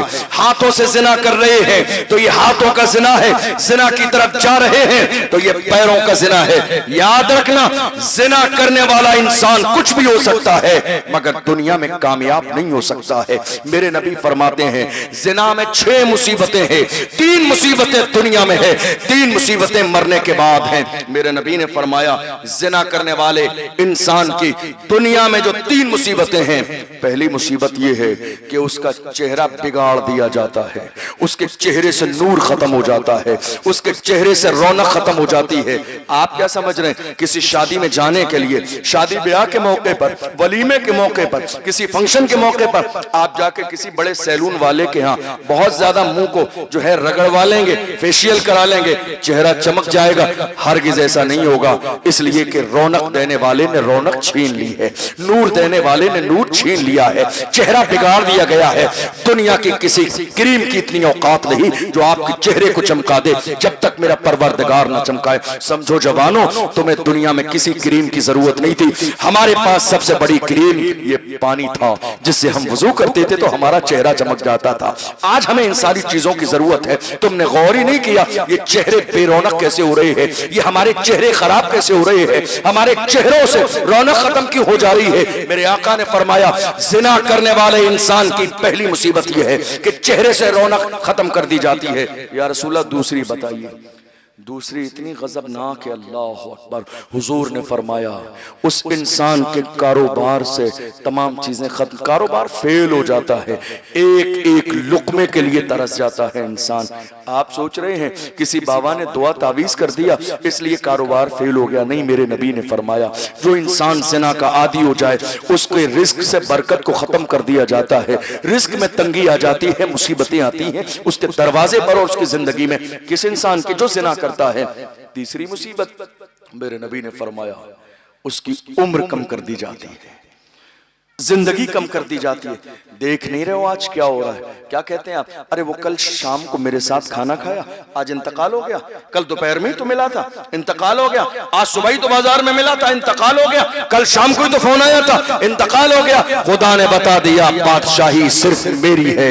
याद रखना, कुल्लु नफ्सिन ज़ाइक़तुल मौत, जो दुनिया में आया है उसे मरना है, इसलिए बाज आ जाओ गुनाह से। या रसूलल्लाह, मरने के बाद की मुसीबत क्या है? फरमाया, जो ज़िना करने का आदी बन जाता है, अल्लाहु अकबर, अल्लाह उससे नाराज होगा, कयामत के दिन का हिसाब सख्त लिया जाएगा और अल्लाह उसे जहन्नम में डाल देगा।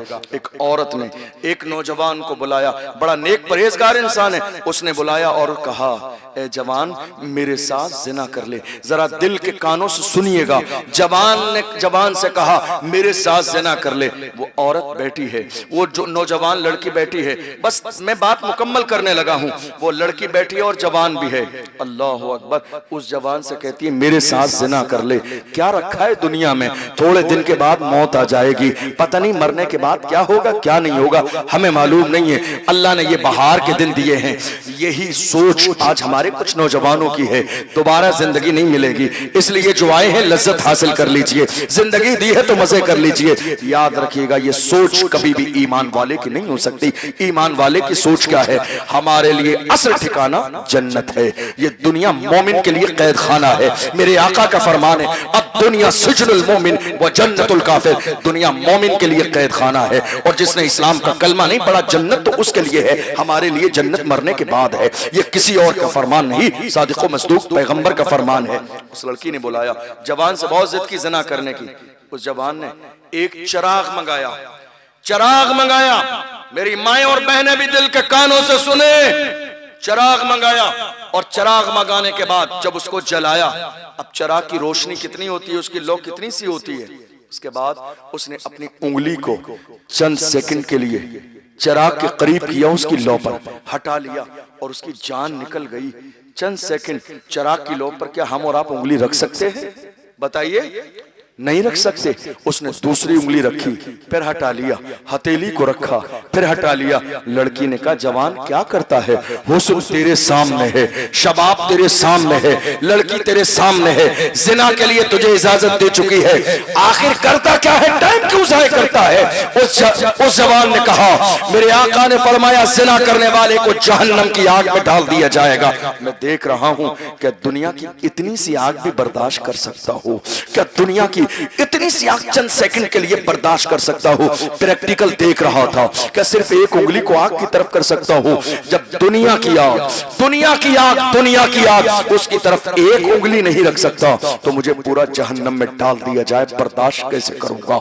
अल्लाह अकबर। जिस जहन्नम के बारे में मेरे नबी ने फरमाया, अगर एक सुई के बराबर खोल दिया जाए तो उसकी शिद्दत से दुनिया के सारे लोग हलाक हो जाएं, दुनिया के सारे लोग मर जाएं, इतनी आग है जहन्नम के अंदर। और तो कीजिए, हम मोहम्मद अरबी के गुलाम हैं। जवानों, तौबा करो, आज जिना नहीं करेंगे, शराब नहीं पिएंगे, जुआ नहीं खेलेंगे, सट्टा नहीं लगाएंगे। याद रखना, इंसान जुआ और सट्टा सिर्फ इसलिए लगाता है कि शॉर्टकट में मालदार हो जाऊं। हमारे यहाँ आज यही तो हुआ।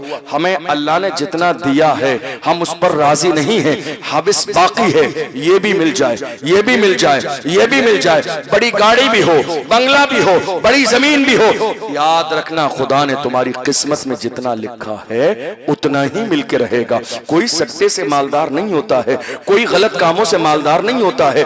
और वक्ती तौर पर अगर ये दौलत आ भी जाए तो जिस रास्ते से आती है उसी रास्ते से वापस भी जाती है। यकीन रखो, खुदा ने तुम्हारी किस्मत में जो लिखा है वो तुम्हें मिलके रहेगा। इसलिए ये अहद करके जाओ, जब तक जिंदा रहेंगे जुआ नहीं, सट्टा नहीं। और जवानों, आखिर में एक आखिरी बात कह के जाता हूं, अगर तुम चाहते हो, अगर तुम चाहते हो कि अल्लाह तुम्हें हर कदम पर कामयाबी दे, बता दूं, बता दूं, परेशान तो नहीं आप? आखिरी बात बता रहा हूं, अगर आप ये चाहते हैं कि अल्लाह आपको कामयाबी दे तो कामयाबी का राज क्या है? मेरे आका ने फरमाया, रिज़ल रब्ब फी रिज़ल वालिदैन व सख्तु रब्ब फी सख्तिल वालिदैन। माँ बाप अगर राजी हैं तो खुदा राजी है, माँ बाप अगर राजी नहीं है तो खुदा राजी नहीं है। कहाँ हैं आप? हम तो ये देख रहे हैं आज के जमाने में, पहले का दौर ऐसा था, लोग शादी के बाद अलग होते थे। आज हमारे जवान शादी से पहले ही अपना रवैया माँ बाप से खराब कर लेते हैं। आप दोस्तों में हैं तो आपका लहजा दोस्तों के साथ कितना नर्म है, मोहब्बत के साथ बात कर रहे हैं, खिला रहे हैं, पिला रहे हैं। होटल पे दोस्तों के साथ खाना खाने जा रहे हैं तो कोशिश कर रहे हैं जल्दी से पैसे निकाल के आप दें, आप उसको नहीं देने देते हैं। लेकिन वहीं एक बूढ़ी माँ पान खाने के लिए भी पैसों के लिए तरस रही है, मगर आप 10 रुपए जेब से निकाल के देने के लिए राजी नहीं है। एक बूढ़ी माँ घर में सालन बनाने के लिए तड़प रही है लेकिन उसको देने के लिए राजी नहीं है। आप घर में दोस्तों के साथ बड़ी घर से बाहर मोहब्बत के साथ रहते हैं लेकिन घर में आते हैं चीख रहे हैं वालिद पर, चीख रहे हैं माँ पर। वो माँ तन्हाई में जाके तुम्हारे लहजे की वजह से रो रही है, तुम्हारे लहजे की वजह से बूढ़े बाप की आंखों में आंसू है। याद रखना, तुम्हारे लिए बर्बादी का वो पहला दिन है जिस दिन तुम्हारे चीखने चिल्लाने की वजह से बूढ़ी माँ की आंखों में आंसू आ जाए। तुम्हारी तबाही और बर्बादी का वो पहला दिन है जिस दिन तुम्हारे चीखने और चिल्लाने की वजह से तुम्हारे बूढ़े बाप की आंखों में आंसू आ जाए। खबरदार, खबरदार, तुम्हें अंदाजा भी नहीं जिसके घर में माँ के जनाजे निकल गए वो कितने महरूम लोग हैं। खुशनसीब हैं जिनके घरों में माओं की आवाज आ रही है, खुशनसीब है वो जवान जिनके घरों में 60 साल 70 साल का बूढ़ा बाप मौजूद है। तुम्हें अंदाजा भी नहीं, बूढ़े बाप की जूतियां भी दरवाजे पर पड़ी रहती हैं तो उनका भी एक रोब होता है या नहीं होता है? बूढ़े बाप की जूतियां भी दरवाजे पर पड़ी रहती है। हमारा हाल क्या है मालूम है? ये जो जबान की जो तलखी है ना, लहजे की गर्मी, पूरे समाज में सबके साथ, दोस्तों के साथ, भाई के साथ, रिश्तेदारों के साथ इज्जत, चीख किस पे रहे हैं? माँ पे। जबान का तेवर किसे दिखा रहे हैं? जिस माँ ने बोलना सिखाया। जबान की तेजी किसके साथ है? जिस माँ ने बोलना सिखाया, जिस माँ ने 9 महीने पेट में रखा, जिस माँ ने 2 साल दूध पिलाया, जिस बाप ने उंगली पकड़ के चलना सिखाया। जवानों, ये शिकायत है। हम जलसों में जाते हैं, कितने बुजुर्गान दीन मुलाकात के लिए आते हैं, हम उनसे कहते हैं चचा खैर से हैं, तो वो अल्हम्दुलिल्लाह बाद में कहते हैं, आंख से आंसू पहले निकलता है, कहते हैं हजरत क्या खैरियत है, मिन्नत मुरादों का एक बेटा, दुनिया में सारी जगह चले गए दुआ करने के लिए, ऐ अल्लाह मुझे एक बेटा दे दे, पूरी जिंदगी उस पर लगा दी, कभी अच्छे कपड़े न पहने, सिर्फ बेटे के लिए सारी जिंदगी की हर जायज ख्वाहिश पूरी की। लेकिन आज जवान होने के बाद हमें डांटता भी है, गाली भी देता है, मौका लगता है तो मारता भी है, घर से भी निकाल दिया है। साल भर इंतजार करते हैं एक नजर उसका चेहरा देखने को मिल जाए। शादी हो गई है, बीवी अलग लेके चली गई, पीठ देखने के लिए तरस गए हैं। साल में एक दिन भी ईद के दिन सलाम करने के लिए आता नहीं है। ये हाल मेरी कौम के जवानों का है। मुझसे किसी ने कहा, मैंने कहा फैमिली में कितने लोग हैं? कहा 4 लोग हैं। कौन कौन है? कहा मैं हूं, मेरी बीवी है, एक बेटा एक बेटी है। मैंने कहा नादान, वो घर घर नहीं है जिस घर में बूढ़ी बूढ़ी माँ न हो। वो घर घर नहीं है जिसमें बूढ़ा बाप न हो। जिस घर में माँ बाप को बेइज्जत करके निकाल दिया जाए उस घरों में कभी भलाइयां नहीं आती हैं। मेरी कौम का मिजाज ये बन गया, चलो साहब अजमेर शरीफ चलो, चादर लेकर 50,000 की चादर चढ़ा के आएंगे। कोई चांदी की भी चादर लेके जाता है, कोई फूलों की चादर लेके जाता है। 50,000 की चादर गरीब नवाज की बारगाह में। याद रखना, पहले चादर माँ को दो तो गरीब नवाज चादर को कबूल करेंगे, और अगर बूढ़े माँ बाप को चादर नहीं दोगे तो गरीब नवाज की बारगाह में तुम्हारी चादर को कबूल न किया जाएगा। इसलिए कि अल्लाह ने गरीब नवाज को इतना बड़ा मर्तबा जो दिया है वो माँ की दुआओं से दिया है। वो शख्स तो वली बन ही नहीं सकता जिसे माँ राजी न हो और दुआ न दे। जवानों, अहद करके जाओ, हम जब तक जिंदा रहेंगे बूढ़े माँ को कभी गाली नहीं देंगे, बूढ़े बाप को कभी बुरा नहीं कहेंगे। इसलिए कि ये खेती की तरह है, गेहूं लगाएंगे तो मक्की नहीं काटेंगे। बात समझ आ रही? गेहूं लगाएंगे तो मक्की नहीं काटेंगे, मक्की लगाएंगे तो अनानास नहीं काटेंगे। जो खेत में बोएंगे 6 महीने के बाद या साल के बाद काटेंगे वही जो लगाया है। आज आप जवान हैं, ये 10-10 साल के 4 बच्चे आपके साथ हैं, अपने 70 साल के बूढ़े बाप को गाली दे रहे हैं, इज्जत नहीं कर रहे हैं, बात नहीं कर रहे हैं, घर से निकाल दिया। तैयार रहिए, इससे ज्यादा आपके साथ होने वाला है। इस्लाम का मिजाज ये है, कमा तदीन तुदान, तुम जैसा करोगे वैसा ही तुम्हारे साथ किया जाएगा। जुल्म करोगे तो जुल्म उतना करो जितना तुम जुल्म बर्दाश्त कर सकते हो। माँ बाप तुम्हें अंदाजा भी नहीं है। अल्लाह अकबर, कितनी अजीम है ये माँ, कितनी मकाम वाली है ये माँ। हम महीने में 20,000 कमा रहे हैं, माँ के हाथ में कितना देते हैं हमारे जवान? मुश्किल से 2,000। 20,000 कमाने वाला कितने? 2,000। और अगर माँ 20 दिन के बाद दोबारा से पैसे मांग ले तो हम उन 2,000 का हिसाब लेते हैं। 2,000 दिए तो थे, कहाँ गए? जवानों, तुम्हें अंदाजा भी नहीं, ये जो 18,000 तुम्हारी जेब में पड़े हैं और जेब में तुम्हारे 10,000 तो दोस्तों पर होटलबाजी में खर्च हो रहे हैं, सिर्फ इसलिए कि दोस्तों के ग्रुप में तुम्हारी इज्जत बढ़ जाए कि नहीं बहुत खर्च करने वाला है। नहीं, मस्जिद में खर्च करने से ज्यादा पैसा जो अजीज है वो माँ बाप के ऊपर खर्च करने का सवाब है। मदरसे से ज्यादा बेहतरीन वो पैसा है जो माँ पे खर्च किया जाए। तुम्हें अंदाजा ही नहीं है, जो पैसा तुम बचा रहे हो ना, तुम्हें अंदाजा भी नहीं है तुम किससे बचा रहे हो। बूढ़ी माँ से कसम खा रहे हो, नहीं मेरे पास नहीं है, कसम खा रहे हो। अरे माँ को धोखा देने वालों, तुम झूठी कसम खा रहे हो। 4 दिन बाद देख लेना, वाकई तुम्हें महरूम कर दिया जाएगा। तुम माँ को महरूम कर रहे हो, खुदा तुम्हें महरूम कर देगा। तुम किससे छुपा रहे हो? जिस माँ का हाल ये है, बचपन के जमाने में जब तुम स्कूल कॉलेज में होते थे, मोहल्ले से कोई खाने की चीज आती थी तो ये माँ छुपा छुपा के तुम्हारे लिए रखती थी कि मेरा लाल आएगा तो उसको खिला दिया जाएगा। क्या दिल उसके सीने में नहीं है? दिल उसके सीने में भी है, मगर माँ माँ होती है। माँ का मकाम होता है। इसलिए अहद करके जाइए, हम मोहम्मद अरबी सल्लल्लाहु अलैहि वसल्लम के गुलाम हैं। जब तक जिंदा रहेंगे वालिदैन की जूतियां अपने सर पे रखेंगे, कभी बुरा नहीं कहेंगे, सताएंगे नहीं, गाली नहीं देंगे, परेशान नहीं करेंगे। इसलिए कि मेरे आका ने फरमाया, रिदर रब्ब फी रिज़ल वालिदैन व सख्तुर रब्ब फी सख्तिल वालिदैन। माँ बाप अगर राजी हैं तो खुदा राजी है, माँ बाप अगर राजी नहीं है तो खुदा राजी नहीं है। समझो इस जुमले को, अगर माँ और वालिद राजी नहीं है तो न जलसा कबूल है, न मिलाद कबूल है, न महफिलें कबूल हैं, न नेकियां कबूल हैं, अगर वालिदैन राजी नहीं है। इसलिए कोशिश करो, गौर कर लो, दिमाग दौड़ा लो, तुमने कब वालिदैन से तेज लहजे में बात की, कब माँ बाप को बुरा कहा, कब माँ बाप को सताया, कब माँ बाप को तकलीफ दी है। इन सारी चीजों पर जो है जोर डाल के सोच लो। जिस दिन ये बात तुम्हें समझ में आ गई, याद रखना तुम्हारी कामयाबी का वो पहला दिन होगा। ये बूढ़े माँ बाप है, तुम्हें अंदाजा ही नहीं। आज समाज में क्या हो गया? आज समाज में ये हो गया, पीर साहब आने वाले हैं, पीर साहब की आमद से पहले हमारी कौम के जवान 1 क्विंटल गुलाब के फूल की पत्तियां ला के रखे हुए हैं। किसके लिए? पीर साहब के कदमों में डाली जाएंगी। 1 किलोमीटर से पहले हजरत आने वाले हैं, 4 किलोमीटर से पहले इस्तकबाल होगा। बड़ी माजरत के साथ मुझे ऐसा इस्तकबाल बिल्कुल भी नहीं पसंद है कि इस्तकबाल करने वाला मेरे कदमों में फूल बिछाए और अपने बूढ़े माँ के कदमों में कांटे बिछाए। मुझे ऐसा इस्तकबाल बिल्कुल भी नहीं गवारा है। मेरा इस्तकबाल न करें, इस्तकबाल करना है तो उस बूढ़ी माँ का करें जिसने साल में कभी एक दिन भी छुट्टी छुट्टी नहीं ली है, 365 दिन उसने काम किया है, जिसने पूरी जिंदगी लगा दी सिर्फ तुम्हें जवान करने के लिए। इस्तिकबाल जिंदगी में कभी उसका भी तो करें। ये दुनिया का मिजाज है। दुनिया क्या कहती है, आज मदर्स डे आया है, माँ का दिन। ये दुनिया का मिजाज है कि साल में एक दिन माँ का दिन होता है, मदर्स डे। इस्लाम का मिजाज ये है, हर दिन माँ का दिन है, हर लम्हा माँ का लम्हा है, हर घंटा माँ का घंटा है। इसलिए कि माँ राजी है तो खुदा राजी है, माँ राजी नहीं है तो खुदा राजी नहीं है। हमने क्या सोचा है, नहीं साहब हम हाथ पीर साहब के चूमेंगे, पीर साहब राजी हो जाएंगे। घंटों लाइन लगा रहे हैं पीर साहब के हाथ चूमने के लिए। जिसके कदमों के नीचे जन्नत है, क्या जिंदगी में एक बार कभी उस बूढ़ी माँ का तलवा चूमा तुमने? जिसके कदमों के नीचे जन्नत है, कभी एक बार उसकी पेशानी को बोसा दिया?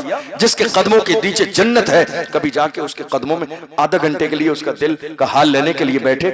आज हाल ये है, हमारे पास बूढ़ी माँ के पास पूरे 365 दिन गुजर जाते हैं, आधा घंटे भी हम अपने बूढ़े माँ बाप के पास जाके नहीं बैठते हैं, बाप के रूम में जाके नहीं बैठते हैं। बल्कि कई बार ऐसा होता है, हमारे बूढ़े बाप रात को पैर दबाने के लिए आवाज दे दे तो अल्हम्दुलिल्लाह हम अपनी बुराई जो है, अपनी बीमारी जाहिर कर देते हैं कि मेरी अपनी तबीयत सही नहीं है। ऐ मेरी कौम के जवानों, हाथ जोड़ के कहता हूं, सबसे बड़ा पीर तुम्हारे घर में तुम्हारी माँ मौजूद है, सबसे बड़ा पीर तुम्हारी जिंदगी में तुम्हारे बाप मौजूद है। इन दोनों को राजी कर लो, अल्लाह तुम्हारी दुनिया और आखिरत दोनों को बेहतर कर देगा।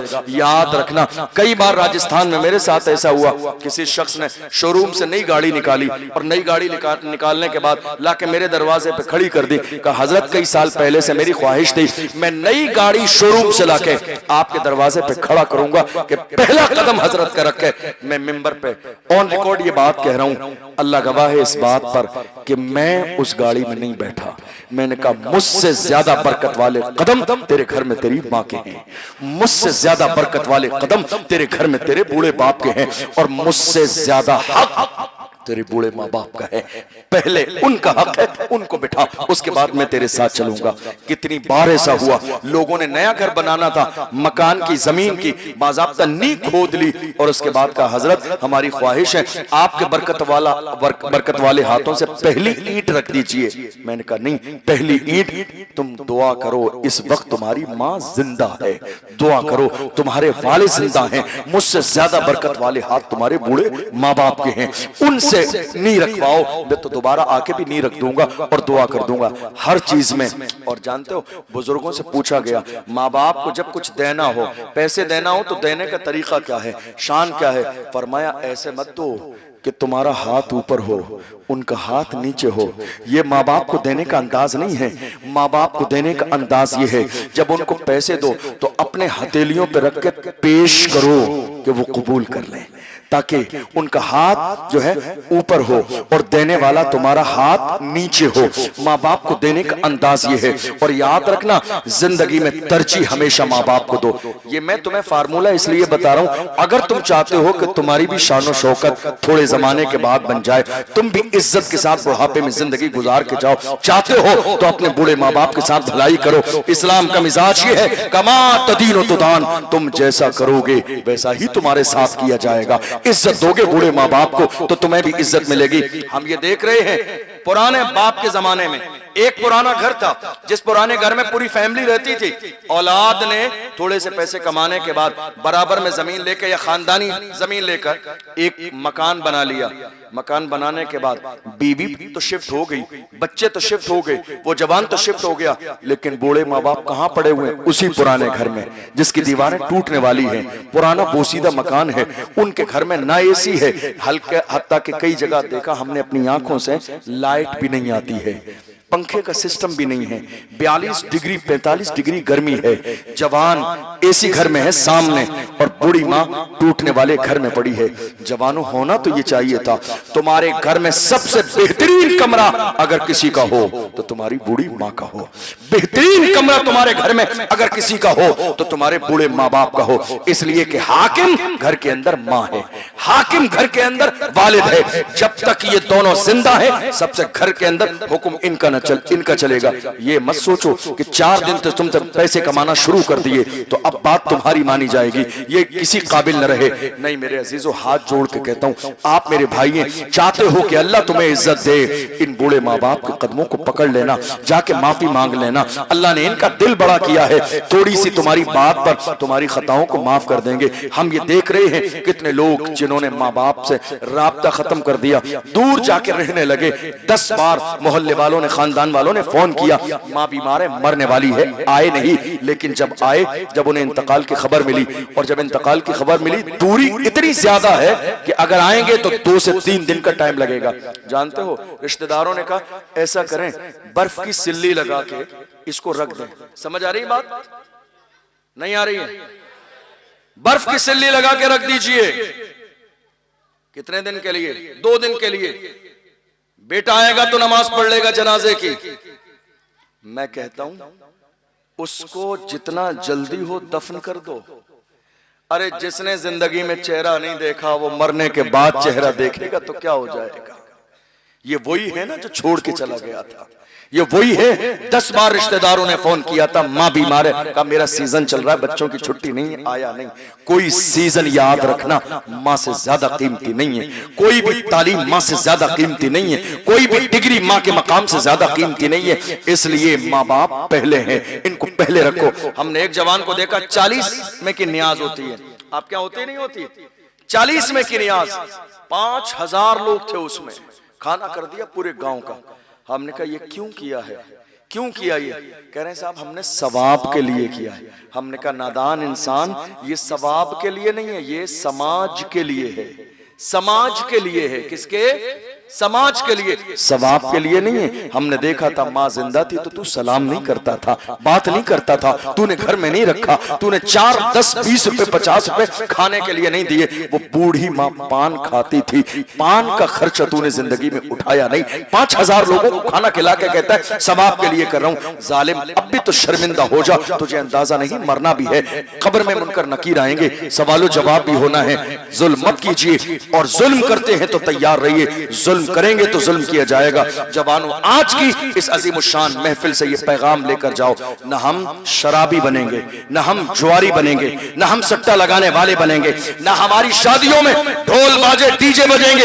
इसलिए अगर अपने आप को मोहम्मद अरबी का गुलाम कहते हो तो याद रखो, गुलामों का अंदाज वैसा नहीं होता है, गुलामों का अंदाज हमेशा ऐसा होता है जैसा आका की मर्जी होती है। और मेरे आका की मर्जी ढोल बाजे डीजे की नहीं है। मोहम्मद अरबी के गुलामों की शान क्या होती है? वो तो जमाने के सामने पुकार के कहते हैं लहद में इश्क रुके शाह का दाग लेके चले, अंधेरी रात सुनी थी चिराग लेके चले, तेरे गुलामों का नक्शे कदम है राहे खुदा, वो क्या बहक सके जो ये सुराग लेके चले। कोशिश कीजिए, जिना नहीं, शराब नहीं, सट्टा नहीं, गुनाहों की दहलीज पर कदम नहीं रखना। और आज मेरी नसीहत पर जाकर बूढ़े माँ बाप से माफी मांग लेना। मैं आज इस कुर्सी पर बैठकर तकरीर कर रहा हूं, ये मेरी मेहनत नहीं, मेरी माँ की दुआओं का नतीजा है। ये माँ की दुआएं हैं। मैं जब अपने शहर में होता हूँ, आपको हैरत होगी ये बात जान के, मैं जब अपने शहर में होता हूँ तकरीर करने के लिए किसी जलसे में जाता हूँ और अपनी अम्मी को बताता हूँ कि मैं रात को 3 बजे या 4 बजे वापस आऊंगा बयान करके। आपको जान के हैरत होगी, घर वाले सब सो रहे होते हैं, तन्हा दरवाजा खोलने के लिए 4 बजे भी माँ होती है जो जागती होती है।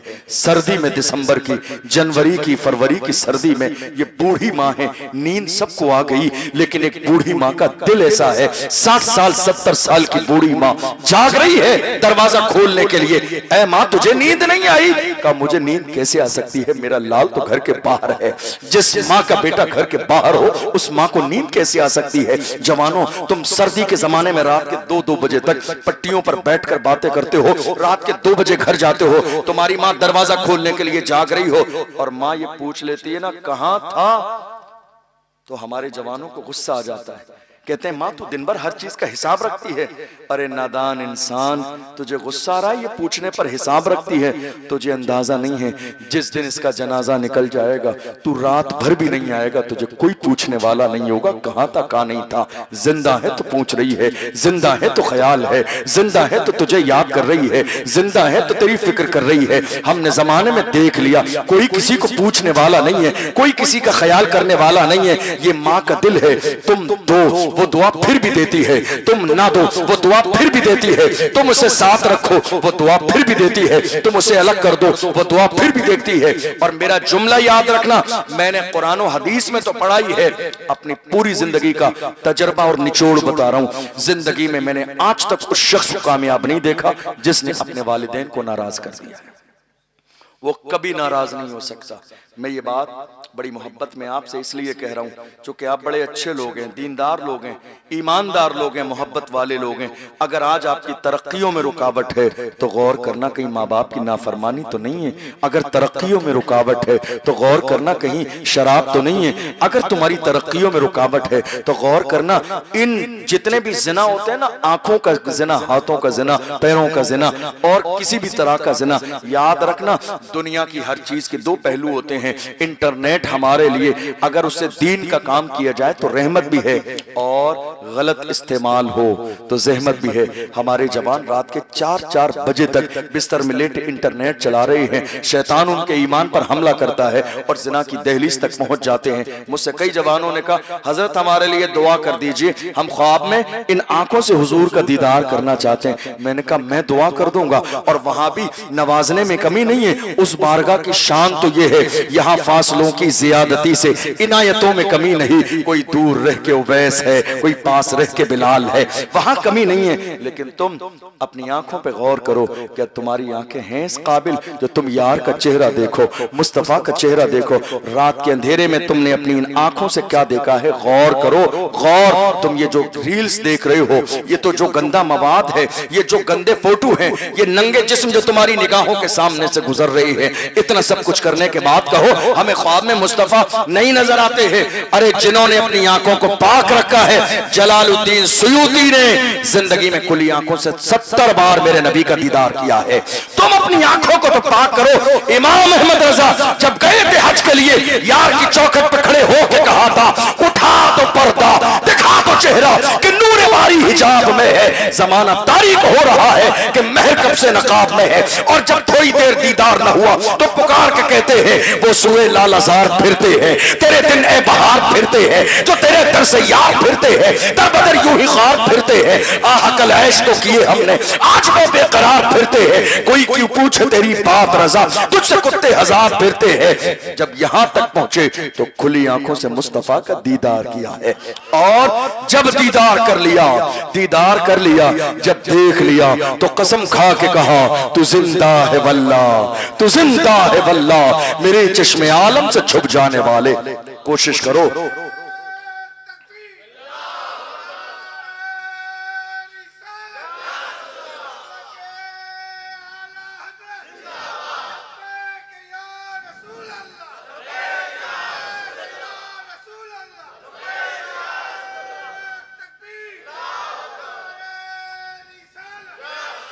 कोशिश करो कि जिंदगी गुनाहों में मत गुजारो। कोशिश करो अगर गुनाहों में जिंदगी गुजारोगे तो रिस्क तंग कर दिया जाएगा। याद रखना रिस्क देने वाली जात किसकी है। बस आखिरी 2 जुमले कह रहा हूं 2 मिनट के। रिस्क देने वाली जात किसकी है? अल्लाह की। तो वो रिस्क कब देता है? जब वो अपने बंदे से राजी होता है। अपने बंदे से राजी होता है। राजी कब होता है? जब बंदे उसकी नाफरमानी ना करें। ठीक है, जब वो नाफरमानी ना करें तो वो राजी होता है। और मेरे नबी ने कई चीजें बयान फरमाई। लास्ट में आके मैंने कहा ना, हुजूर ने फरमाया माँ बाप राजी हैं तो खुदा राजी है, इसलिए राजी कर लीजिए। एक जवान ने अपनी माँ को कांधे पे हज करा के हुजूर से कहा था मैंने हक अदा कर दिया। हुजूर ने फरमाया तू कांधे पे बिठा के हज करा के कहता है हक अदा कर दिया। जिस वक्त तू पैदा हुआ था, पैदाइश के वक्त में माँ को जो दर्द होता है ना पैदाइश का, उस एक लम्हे का भी तूने हक अदा नहीं किया है। 2000-5000 महीने पे बूढ़ी माँ को देने वालों, एहसान न जताना कि तुमने हक अदा कर दिया। तुमने माँ बाप को उम्रे पर हज पर भेज दिया, कोई एहसान नहीं है। एहसान तो परवरदिगार का है कि ये खिदमत अल्लाह ने तुमसे ली है। जब तुम अच्छा काम कर दो तो उसकी निस्बत अल्लाह की तरफ लिया करो। अल्लाह तेरा शुक्र है कि तूने मुझसे ये काम ले लिया। और जब गुनाह हो जाए तो निस्बत अपनी तरफ करो, ऐ अल्लाह मेरे गुनाह को माफ कर दे। जवानों हाथ जोड़ के यही कहता हूँ, तुम हुजूर की मोहब्बत का नारा लगाते हो, हुजूर का दामन नहीं छोड़ेंगे, तो ये अहद करके जाओ, नियत करके जाओ। मैं बात बार बार जोर इसलिए दे रहा हूं चूंकि आप मेरे अपने हो। मैं ये नहीं चाहता हूं कि तुम मुसलमान बन के भी रहो और अमली तौर पर तुम हुजूर के दीन की मुखालिफत करो। ये कसम खा के जाना, शराब से दूरी रहेगी, जिना से दूरी रहेगी, गुनाह से दूरी रहेगी, ढोल बाजे से दूरी रहेगी। हम माँ बाप के फर्मा बरदार रहेंगे, दीनदार रहेंगे, उलमा के वफादार रहेंगे, मोहम्मद अरबी के सच्चे गुलाम रहेंगे। जब तक जिएंगे हुजूर का नाम लेके जिएंगे और दुनिया से जाएंगे हुजूर का नाम लेते जाएंगे। हमारा यही अंदाज होगा। असल में ताखीर बहुत ज्यादा हो गई। अगर यही वक्त मुझे पहले मिला होता, अभी इस वक्त में अब मैंने बोलना शुरू किया है और ऐसी बेशुमार चीजें मेरे जहन में आ रही हैं कि मैं बताऊं तो शायद वो आपके लिए बहुत फायदे की हों, लेकिन 3 बज चुके हैं पूरे घड़ी में, अब गुंजाइश नहीं।